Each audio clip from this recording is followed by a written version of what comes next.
Okay students, today we are going to study about the digestive system chapter of ICSE class 6 biology. The first part of this chapter has already been uploaded in the channel. You can click in the link in the description below, or you can click the I button above. In this part we will be studying about the next organ present in the digestive system, that is the stomach and the small intestine. In the previous part we studied about the buccal cavity or the mouth. In this part we will be continuing after that. So let's start.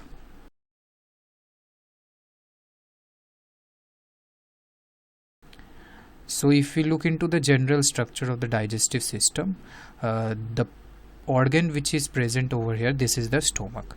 So basically a stomach is a J-shaped elastic bag that contain glands called the gastric glands.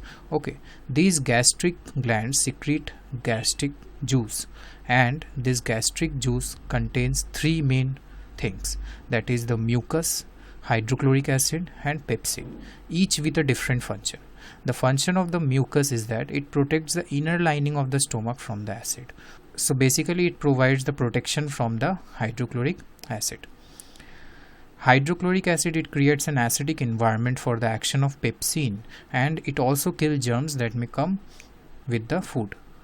Pepsin, it converts the proteins into smaller compounds called peptones. So basically proteins are converted into much smaller compounds called peptones by the action of pepsin. So pepsin helps in the breakdown of proteins. Another thing is the food in the stomach gets mixed with the digestive juices and gets converted into thick paste called chyme. This chyme is basically a thick paste like substance which is produced in the stomach due to the action of the digestive juices. Next we come to the small intestine.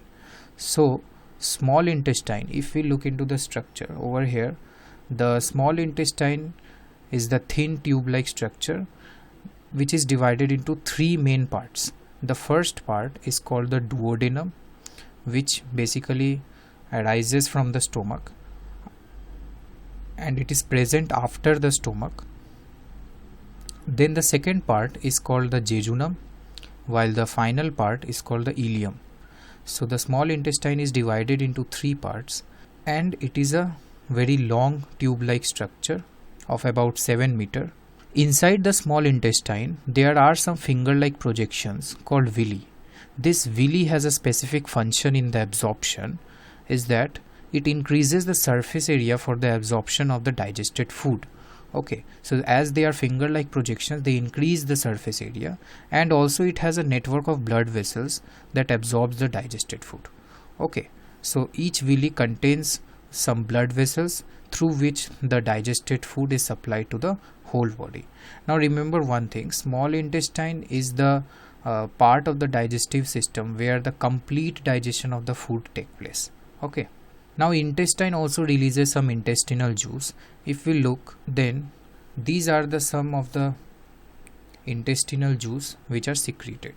Okay, first erepsin, which helps in the conversion of peptides into amino acids. Then there is maltase, which basically converts maltose into glucose. Then comes sucrase, which converts the sucrose into glucose and fructose. Then comes the lactase, which converts lactose into glucose and galactose. And then comes the lipase, which converts the emulsified fats into fatty acids and glycerol. Okay, so this is all about the intestine and the stomach. In the next part we will be studying about the digestive glands, okay, which are basically liver and pancreas. These are the two major digestive glands which has a function in the digestive system. In the next video we will be studying about that. So thank you for watching. We will meet in the next video.